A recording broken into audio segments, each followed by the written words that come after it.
여러분, 이 시간 우리 옆 사람과 이렇게 인사하도록 하겠습니다. 내가 교회입니다. 당신이 교회입니다. 우리가 교회입니다. 할렐루야. 아멘. 네. 오늘 본문 말씀을 중심으로 시험은 믿음을 증명한다. 시험은 믿음을 증명한다. 이런 제목으로 말씀 전하도록 하겠습니다. 그럼 창세기 22장은 아브라함의 시험장이라고 부릅니다. 하나님께서 아브라함의 믿음을 시험하는 내용을 담고 있기 때문에 그렇습니다. 얼마 전 우리 고3 수능을 보았죠. 어제는 중등 임용고시가 있었습니다. 그러니까 시험은 아무리 오랫동안 준비를 해도 언제나 어렵습니다. 공부를 열심히 한 사람도 그 시험은 어렵고, 공부를 대충 한 사람은 이게 검은 것은 글씨요, 하얀 것은 종이로만 느껴질 수도 있겠지만 그것이 바로 시험입니다. 예, 제가 한번 보니까 작년에 수능을 본 응시생 중에 최고령자가 있었습니다. 나이가 얼마인 줄 아세요? 84세. 84세의 김정자 여사님이셨습니다. 대단하죠? 이거 나중에 나와야 되는데.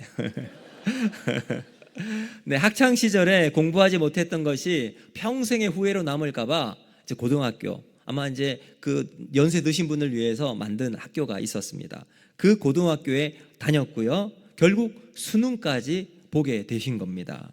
근데 수능을 보고 난 다음 이분이 이렇게 말씀하셨어요.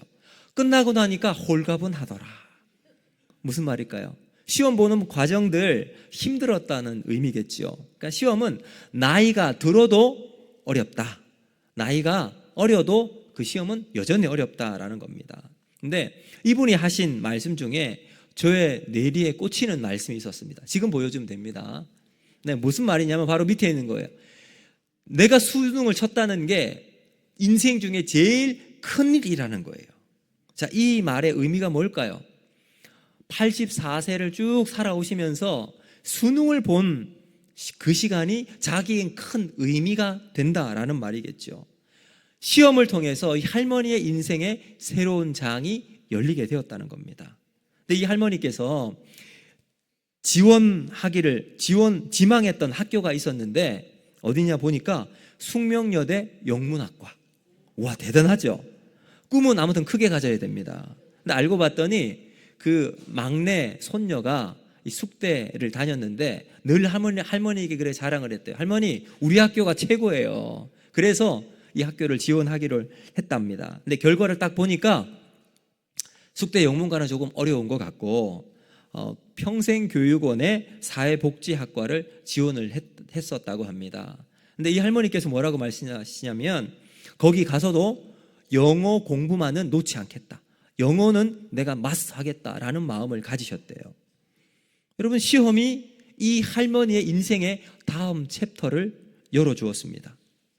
자, 그러고 보니까요, 우리 인생을 살아가면서 문제 없는 사람이 있어요? 다 문제가 있습니다. 그래서 여러분, 어떤 목사님은 이렇게도 말씀하시더라고요. 문제가 없는 것도 문제다. 한번 생각해 보세요. 문제가 없는 것이 문제 맞죠? 그러니까 문제 없는 인생 아무도 없어요. 문제 없는 사람은 다 있다는 거예요. 그러므로 우리가 앞서서 우리 앞에 주어져 있는 문제, 이 시험에 우리가 어떻게 인생의 답을 써야 할 것인지 우리는 고민해야 한다는 겁니다. 그래서 오늘 본문을 중심으로 믿음을 증명하는 시험, 이런 제목으로 하나님 말씀을 전하도록 할 텐데, 성경을 보시면 시험이라고 하는 단어가 많이 나옵니다. 자, 이 시험의 히브리어 단어는 나사입니다. 나사. 마치 우리가 알고 있는 나사처럼 인생이 풀릴 때도 있고 꼬일 때도 있는데, 아무튼 시험이라고 하는 히브리어는 나사예요. 근데 시험이라는 단어가 나올 때 여러분 주의해서 보셔야 할 것이 있습니다. 그것이 무엇인가? 바로 그것을 누가 시험을 내느냐, 이것을 찾는 겁니다. 자, 그래서 시험을 내는 주체가 만약 사탄이라고 하면 사탄은 우리에게 유혹을 주는 존재입니다. 이게 템프테이션이에요. 사탄은 절대로 우리가 잘 되는 것을 바라지 않습니다. 사탄의 시험은 언제나 사람을 실족하게 하고 파멸시키는 데 있습니다. 여러분 한번 생각해 보세요. 에덴 동산에서 아담과 하와가 하나님의 형상으로 시험을 받았습니다. 너무 행복하고 아름답게 살았어요. 근데 거기에서 사탄이 아담과 하와를 유혹했죠. 어떻게 유혹했습니까? 사탄이 뱀의 형체를 가지고 조용히 갑니다. 그리고는 저 선악과에 있는 열매를 보게 하면서 너희가 저 열매를 먹는 날에는 눈이 밝아져서 하나님과 같이 될 것이다. 그러니까 그 말을 듣고 난 하와가 실제로 그 열매를 딱 보니까 그 나무를 본즉 먹음직도 하고 보암직도 하고 지혜롭게 할 만큼 탐스러운 열매다라고 알게 되었습니다. 그래서 그것을 먹게 되었죠. 결과 어떻게 되었습니까? 아담과 하와는 에덴 동산에서 쫓겨나게 되고 죄로 말미암아 하나님과의 관계가 끊기게 되었습니다. 달콤한 말이었지만 실족과 파멸로 이끌게 되었습니다. 자, 그럼 반대로 이 시험의 주체가 하나님이 되시면 어떻게 될까요? 우리를 하나님께 더 가까이 가게 하게 하는 것이 목적입니다. 그러면 하나님께서 이 시험을 우리에게 주시는 목적이 뭘까요? 이유가 뭘까요? 네, 두 가지가 있습니다. 첫 번째는 우리에게 믿음의 답을 주시기 위해서 하나님께서 우리를 시험하십니다. 여러분 중학교, 고등학교를 가면 중간고사와 기말고사가 있습니다. 왜 볼까요? 실력을 검증하기 위해서입니다. 시험이 없으면 사실 실력이 늘지 않아요. 요즘 초등학교는 시험이 없습니다.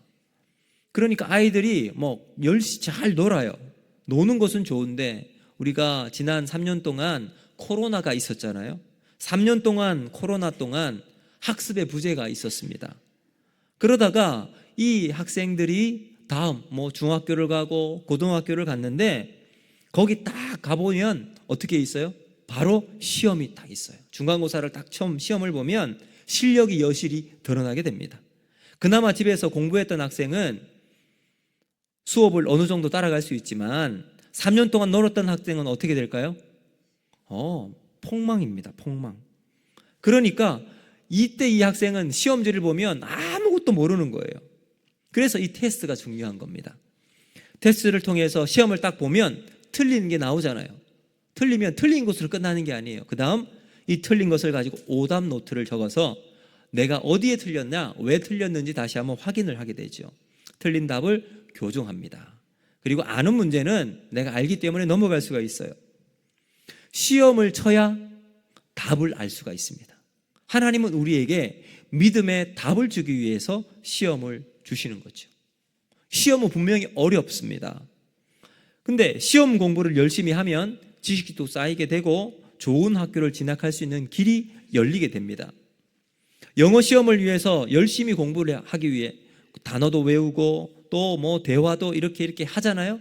그러면 어느 순간 외국인이 왔을 때 두렵지만 한마디 한마디 할 수가 있게 되죠. 그래서 시험은 다음 단계로 들어갈 수 있는 통로가 될 수 있습니다. 또 두 번째 하나님이 시험하시는 이유는 뭔가? 바로 훈련하기 위해서입니다. 훈련의 목적은 강해지기 위해서예요. 우리 군대에 간 우리 아들들이 병사로서 훈련을 잘 받으면 강한 군대가 됩니다. 하나님은 우리가 믿음이 강해지도록 훈련의 장소로 이끌고 데리고 가십니다. 하나님은 우리가 부자가 되느냐, 가난하게 되느냐, 건강하냐, 허약하냐, 능력이 있느냐, 없느냐, 그것이 중요한 문제가 아닙니다. 하나님께 중요한 것은 우리가 강한 믿음을 가지고 살아가느냐, 이 부분입니다. 왜 그럴까요? 그런 믿음이 강한 사람만이 하나님의 도구가 될 수 있기 때문입니다. 그런 사람이 하나님께 쓰임을 받게 됩니다. 그래서 하나님은 우리를 훈련하시고 시험하시는 거예요. 자, 그래서 사단은 우리를 시험을 줘요. 근데 그 사단의 시험은 우리를 파멸과 절망으로 이끄는 시험이지만 하나님은 우리를 믿음의 답을 주기 위해서 시험을 주십니다. 그래서 시험을 만날 때마다 우리가 그 시험을 감당할 수 없으면 하나님이 어떻게 하시죠? 피할 길도 열어주시는 거예요. 그래서 고린도전서 10장 13절에 이렇게 말씀합니다. 우리 같이 한번 읽어보겠습니다. 시작.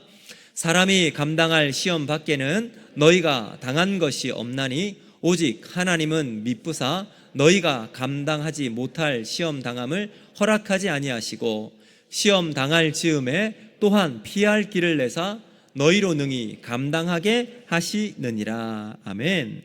자, 여러분, 하나님께서 우리에게 피할 길을 주세요. 언제요? 하나님 이 시험이 너무 감당하기가 힘듭니다 할 때 피할 길을 주시는 거죠.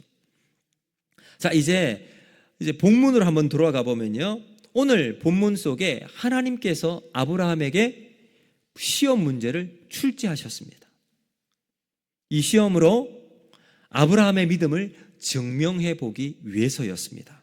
자, 그렇다면 하나님께 주신 이 시험의 의미는 무엇인가? 자, 오늘 한 가지 살펴보고요, 그리고 다음 주에 또 다른 것을 살펴보도록 하겠습니다. 첫 번째, 이 시험의 의미는 가장 소중한 존재를 하나님 것으로 인정하라라는 겁니다. 자, 하나님이 아브라함을 부르십니다. 그리고 그 아브라함이 하나님과 함께 할 때마다 아브라함의 인생을 한번 쭉 보세요. 지금까지 아브라함의 인생 속에 하나님은 언제나 플러스의 인생을 살게 하셨습니다. 아브라함이 가는 곳마다 거부가 되고 손대는 것마다 기가 막힌 성공하는 삶을 살게 되었습니다. 우리의 기준으로 볼 때 그래요, 진짜. 한번 예를 들어볼까요? 하나님이 갈대아 우르에 살고 있었을 때 그를 불렀습니다. 그의 아버지와 조카 롯과 함께 떠났어요. 그리고 오던 길에 하란에 정착했습니다. 근데 그곳에 살고 있다가 또다시 하나님이 부르십니다. 그렇게 하나님이 아브라함을 부르시고 하나님이 지시하신 가나안 땅에 도착하게 되었습니다. 네, 도착한 그곳에 기근을 만나게 됩니다. 기근을 만난 아브라함이 취한 행동이 뭘까요? 그곳을 버리고 애굽으로 떠나요. 그냥 잠시 피하는 것이 아니라 성경에 거주하다라는 말은 정착을 의미하거든요. 애굽으로 정착하기 위해서 떠납니다. 그런데 그곳에서 애굽의 바로 왕이 사라를 보고 이제 취하기 위해서 왕궁으로 불렀습니다. 그 이유는 아브라함이 이 사라에게 저 애굽에 가면 나를 남편이라고 하지 말고 오빠라고 해라 라고 했기 때문입니다. 그리고 이제 바로가 왕궁에서 사라를 취하려고 할 순간 하나님이 나타나셔서 바로 왕을 책망합니다. 그래서 바로 왕은 아브라함에게 이 재물을 많이 줍니다. 재물을 더해서 아브라함은 그곳을 떠나서 다시 이제 가나안으로 이동하게 되었습니다. 이렇게 하다 보니까 분명히 아브라함이 잘못했음에도 불구하고 해피엔딩으로 끝나게 되죠. 이런 일이 한 번 더 있었습니다. 또 다른 예를 한번 보면 자신과 함께 살았던 조카 롯이 이제 아브라함을 떠납니다. 그리고 조카 롯은 소돔과 고모라 땅에 살았습니다. 근데 그곳에 이제 막 전쟁을 통해서 조카 롯이 포로로 잡혀가는 일이 생기게 되었죠. 그래서 아브라함은 집에서 훈련시킨 318명을 데리고 조카 롯을 구출하기 위해서 떠나요. 근데 여러분, 이 롯을 잡아갔던 군대는요, 그돌라오멜이 이끄는 메소포타미아의 연합군입니다.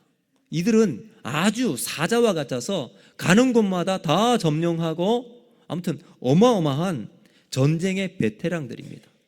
이들이 롯을 비롯한 사람들을 다 끌고 포로로 데리고 간 거예요. 근데 아브라함은 고작 집에서 훈련시킨 318명을 데리고 롯을 구출하러 간다. 근데 여러분, 이것은 사실은 불가능한 일이죠. 근데 어떤 일이 벌어집니까? 실제로 롯을 구출해 오게 되었습니다. 기적과도 같은 일이죠. 사실 이런 일들이 아브라함의 삶에서 한두 번이 아니었기 때문에 그런 아브라함 옆에 살고 있었던 아비멜렉은 아브라함을 적으로 둘 수 없어서 직접 찾아가서 화친을 요청합니다.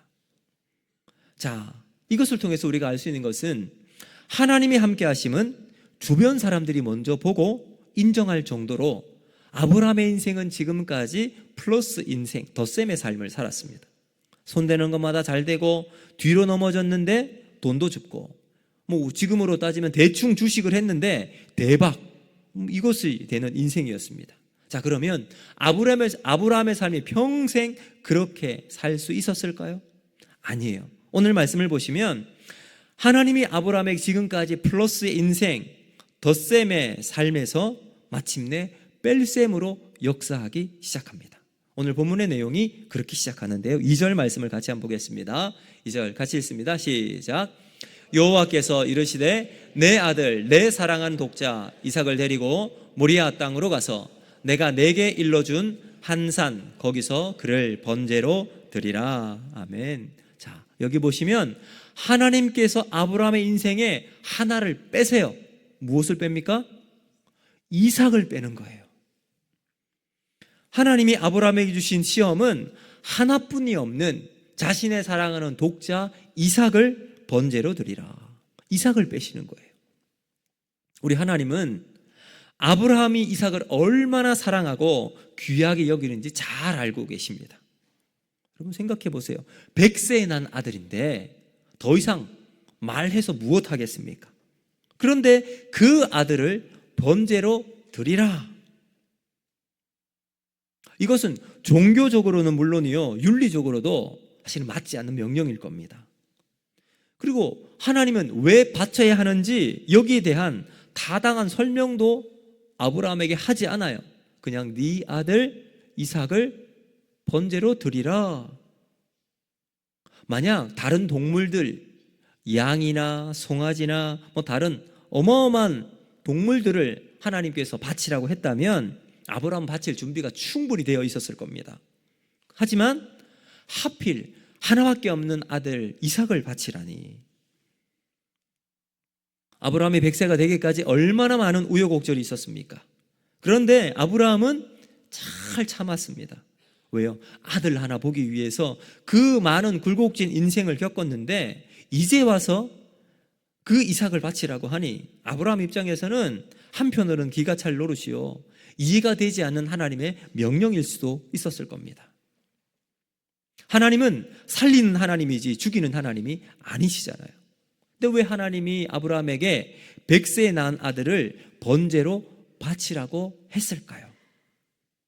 눈에 넣어도 아프지 않은 아들, 사랑하는 아들, 자신의 목숨과도 바꿀 만큼 귀한 그 아들, 사랑하는 독자 이삭을 내게 바치라. 여러분, 이 하나님의 질문을 이해하고 하나님의 의도를 알기 위해서는 하나님이 아브라함을 왜 부르셨는지 한번 생각해 보아야 합니다. 하나님이 아브라함을 자기가 살고 있는 고향 땅 갈대아 우르엣을 부르셨어요. 그리고 세 가지를 약속하셨습니다. 첫 번째 뭐죠? 땅을 주겠다. 그리고 두 번째는 자손을 하늘의 별과 같이 많게 번성하게 하겠다. 그리고 복의 근원이 되게 하겠다라는 거예요. 그래서 세 가지, 땅과 자손과 그리고 복이에요. 자, 이 세 가지를 약속하신 하나님의 궁극적인 목적이 있습니다. 그것은 바로 아브라함을 믿음의 조상으로 부르기 위해서였습니다. 창세기 15장 6절을 이렇게 말씀하죠. 우리 같이 한번 읽어보겠습니다. 시작. 아브라함이 여호와를 믿으니 여호와께서 이를 그의 의로 여기시고. 아멘. 자, 믿음의 조상이 되게 하기 위해서 하나님은 아브라함을 부르십니다. 그런데 그 믿음의 조상이 되게 하기 위해서는 가장 소중한 것, 아브라함에게 있어서는 지금 바로 독자 이삭이었습니다. 그것을 하나님의 것으로 인정하고 자신의 삶으로 증명해 보라 라고 하나님이 말씀하시는 거예요. 자, 하나님의 질문은 이와 같습니다. 네 독자 이삭, 네 자식 삼을래? 내 자식으로 삼고 싶니? 너는 네 핏줄의 조상이 되고 싶니? 믿음의 조상으로 살아갈래? 네가 한번 답을 써봐라. 이 질문을 아브라함에게 하고 있는 거예요. 여러분, 이것을 우리에게 한번 적용을 해보면 이런 것과 같아요. 여러분, 우리가 하나님께 기도할 때 이렇게 기도할 때가 있습니다. 직장을 다니시는 분들은 하나님, 내가 다니는 직장 하나님께서 함께 하시는 직장이 되기를 원합니다. 기도하시죠. 가게를 운영하시고 그리고 기업을 운영하시는 분들도 하나님께 그렇게 기도할 겁니다. 하나님, 이 직장, 이 가게, 이 기업, 하나님의 직장, 하나님의 기업, 하나님의 가게 되게 하여 주시옵소서. 그렇게 기도하시죠? 안 하십니까? 자, 그러면 하나님께서 그렇게 기도하시는 우리에게 어떤 시험 문제를 주실까요? 그래? 성공의 비법 1, 2, 3 적어봐. 사람들을 잘 다스릴 수 있는 비법 첫 번째가 뭐니? 이걸 문제로 주실까요? 아니에요. 하나님이 우리에게 주시는 시험 문제, 네 직장, 네 가게, 네 기업, 그게 네 소유가 아니라 나의 소유임을 고백할 수 있겠니? 여러분의 가정이 하나님의 가정이 되기를 원한다면 너의 가정 모든 사람들이 네 소유가 아니라 내 소유임을 삶으로 보여줄 수 있겠니? 이것이 하나님께서 우리들에게 주시는 질문일 겁니다. 그런 시험을 하나님 우리에게 주실 겁니다. 그렇게 보시면서 2절을 한번 다시 한번 보실까요? 2절 같이 읽습니다. 시작. 여호와께서 이르시되 내 아들 내 사랑하는 독자 이삭을 데리고 모리아 땅으로 가서 내가 내게 일러준 한 산 거기서 그를 번제로 드리라. 아멘. 자, 하나님께서 시험 문제를 딱 내세요. 시험을 치르게 하시는데 하나님이 지정하신 장소에서 시험을 보라고 해요. 내가 지정한 땅 거기에 가서 시험을 보아라. 거기가 어딥니까? 저기 보니까 모리아 땅으로 가서 내가 내게 일러준 한 산으로 가라 이렇게 되어 있습니다. 여러분, 저는 지금은 수능을 보지만 저는 학력고사의 마지막 시대입니다. 그때는 이제 수험생이 내가 지원한 대학교에 가서 시험을 보아야 됐어요. 그때 저는 이제 목사가 되기로 고등학교 2학년 때 결정을 했기 때문에 총신대 신학과를 지원을 했습니다. 1992년 성산절을 3일 앞둔 12월 22일 날 이제 시험 날짜가 정해졌습니다. 그래서 시험 하루 전에 서울을 올라갔어요. 그래서 시험 당일 날 하룻밤 자고 학교 더 일찍, 시험 시간보다 일찍 학교에 도착하게 되었습니다. 그러면 제가 가야 시험 보야 할 곳은 어디여야 할까요? 총신대학교를 가야 했습니다. 근데 만약 제가 총신대를 가지 않고 거기에서 가까운 거리에 있었던 약 10분 거리에 있는 숭실대학을 가거나 아니면 30분 거리에 있는 중앙대학이나 아니면 저 서울대학을 가서 시험을 본다면 제가 시험을 볼 수 있었을까요? 볼 수가 없었을 겁니다. 지정한 시험장이 아닌 엉뚱한 곳에서 내 시험 보게 해달라고 이야기를 해도 시험은 볼 수가 없습니다. 하나님께서 우리들에게 테스트를 해주세요. 시험을 보게 합니다. 어디서 보게 할까요? 하나님이 지정한 그 장소에서 보게 하신다는 거예요. 하나님의 가정이 되기를 원하시면 하나님은 여러분이 있는 그 가정에서 시험을 보게 하세요. 하나님, 우리 교회가 하나님의 교회, 하나님이 기뻐하시는 교회가 되기를 원합니다 하면 그 시험 장소를 어디에 주실까요? 교회에 주세요. 서로 사랑하라. 하나님, 난 사랑할 수 없어요. 하나님, 우리 교회에서 사랑하는 게 아니라 저 밖에서 사랑하고 싶어요. 아니야. 너는 여기에서 사랑해야 돼. 하나님의 시험이 여러분이 운영하는 기업이나 그 가게에서 원하신다면 하나님 거기에서 시험을 출제하시는 거예요. 시험이 어렵다고 도망가거나 회피하면 여러분 그 시험은 답을 찾을 수가 없게 되죠. 우리의 답은 가정에서 찾고 직장에서, 가게에서, 우리 교회에서 찾아야 되는 것입니다. 그렇다면 하나님은 왜 모리아 산으로 가라고 하셨을까요? 역대하 3장 1절은 이렇게 말씀합니다. 우리 같이 한번 읽어보겠습니다. 시작. 솔로몬이 예루살렘 모리아 산은 여호와의 전 건축하기를 시작하니 그곳은 전에 여호와께서 그의 아버지 다윗에게 나타나신 곳이요 여부스 사람 오르난의 타작 마당에 다윗이 정한 곳이라. 아멘. 자, 여기 보시면 모리아 산이 등장하죠. 이 모리아 산에서 다윗이 이제 예루살렘을 수도로 정하고 이제 그곳에 솔로몬이 예루살렘 성전을 짓게 되었습니다. 그러니 여러분, 이스라엘 백성들이 하나님 앞에 예배를 드렸던 그 예루살렘 성은 지금 아브라함이 자기의 아들 독자 이삭을 번제로 드리라고 지정했던 어디? 모리아 땅, 하나님이 지정한 그 산, 바로 모리아 산에 예루살렘 성이 세워져 있다는 거예요. 이삭을 데리고 번제로 드려야 했던 바로 그 장소에서 예루살렘 성전이 세워졌습니다.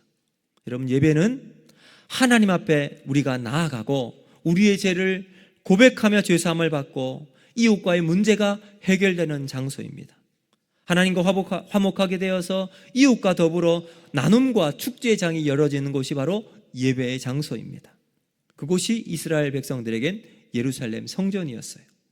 그러므로 모든 예배는 곧 나의 모든 것이 나의 것이 아니라 하나님 것입니다 라고 하는 믿음의 고백이 일어나는 곳이 예배라는 거죠. 그러므로 오늘 우리가 시험받는 그 장소에서 우리는 하나님을 예배하고 하나님의 목적대로 우리의 삶을 살아가야 한다는 것을 잊지 말아야 할 것입니다. 사랑하는 성도 여러분, 하나님은 우리의 가장 소중한 것을 막 빼앗으시는 탐욕스러운 분이 아니십니다. 오히려 하나님은 아브라함의 믿음의 성숙을 위해서 그의 인생의 뺄셈을 시작하십니다. 이삭이라고 하는 아브라함의 가장 소중한 존재에서 하나님이 뺄셈을 하세요. 네 아들 독자 이삭을 나에게 달라. 왜 그러셨을까요? 그것을 통해서 믿음의 성숙을 통하여 믿음의 조상으로 아브라함을 세우기 위해서였다는 겁니다. 여러분, 이 시험을 통해서 아브라함의 믿음은 성숙해 갈 것입니다. 하나님이 만드시는 인생의 뺄셈은 뺄셈으로 그 인생이 끝나는 것이 아닙니다. 이제 그 이후 하나님의 놀라운 인도하심을 경험하게 되는 믿음의 역사가 그를 통해 나타나게 될 것입니다. 하나님은 아브라함에게 믿음의 조상이라고 하는 영광스러운 타이틀을 주시고 하나님의 나라를 위한 하나님의 도구로 쓰임받는 인물로 사용하여 주십니다. 사랑하는 성도 여러분, 여기에 놀라운 사실이 있습니다. 하나님은 하나님의 당 하나밖에 없는 아들 독생자 예수 그리스도를 십자가에서 창에 찔려 피를 흘려 죽기까지 사랑하셨습니다. 아브라함에게 아들 독자 이삭을 번제로 바치라고 하셨는데 하나님은 스스로 그 아들 예수 그리스도를 십자가의 희생 제물로 죽게 하심으로 아들을 포기해 주셨습니다. 여러분, 성경은 이 하나님의 가슴 아픈 선택을 이렇게 말씀하십니다. 요한복음 3장 16절 우리 같이 한번 읽어보겠습니다. 시작. 하나님이 세상을 이처럼 사랑하사 독생자를 주셨으니 이는 그를 믿는 자마다 영생을 얻게 하려 하심이라. 아멘. 여러분, 반전이지요? 하나님이 그 아들 예수님을 십자가에 죽기, 하나님의 인생에 뺄셈을 하셨어요. 이유가 무엇이죠? 십자가에 돌아가신 예수를 통해서 우리를 구원하시기 위해서, 우리를 사랑하시는 그 하나님의 사랑이 여기에서 드러나기 때문입니다. 여러분, 십자가는 뺄셈으로만 끝나지 않습니다. 수많은 하나님의 백성들을 구원하는 하나님의 능력이 되었습니다. 여러분, 이것이 하나님의 은혜요, 우리를 사랑하신 하나님의 선택입니다. 오늘 우리도 마찬가지입니다. 하나님, 우리 인생을 살아가면서 뺄셈의 인생을 되게 할 때가 있을 것입니다. 여러분, 그때 우리는 어떻게 반응해야 할까요? 이제 말씀을 마치도록 하겠습니다. 우리는 우리의 인생에 뺄셈이 될 순간이 올 것입니다. 우린 이것을 고난이라고 이야기하기도 하고 어려움과 시련이라고 고백할 때도 있습니다. 하나님이 아브라함에게 이삭을 번제로 드리라는 하나님 명령을 받았습니다. 가장 소중한 존재를 요구하시는 그 하나님은 우리의 인생에 뺄셈으로만 끝나게 하지 않으십니다. 그것을 믿음으로 하나님께 순종하고 반응하면 믿음의 역사로 하나님께서 우리를 통해 일하실 것들을 소망하며 살아가는 인생이 될 줄로 믿습니다. 사랑하는 성도 여러분, 우리가 우리의 인생 속에 하나님께서 사용하시는 믿음의 삶을 살아가기를 주님의 이름으로 축복합니다. 그래서 하나님이 함께 하시는 믿음은 언제나 하나님의 손에서 이루어져 믿음의 놀라운 은혜 가운데 주님의 영광을 위해 살아가는 인생이 되게 될 줄로 믿습니다. 그 은혜의 삶을 살아가는 이번 한 주가 되기를 주님의 이름으로 축복합니다. 오늘 말씀 기억하면서 우리 이 찬양을 같이 한번 하도록 할 텐데요.